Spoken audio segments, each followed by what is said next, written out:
compressor not working. Check power output. It's come to 20 voltage. Input voltage okay. Output voltage, this one UVW tester. This tester, UVW tester, it's not working.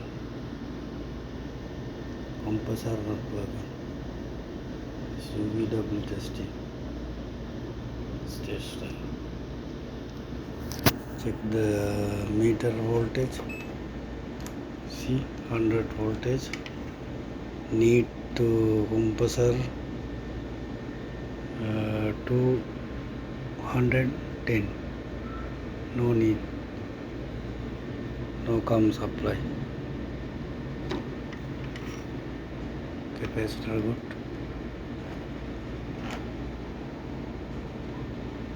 Tester. Voltage okay.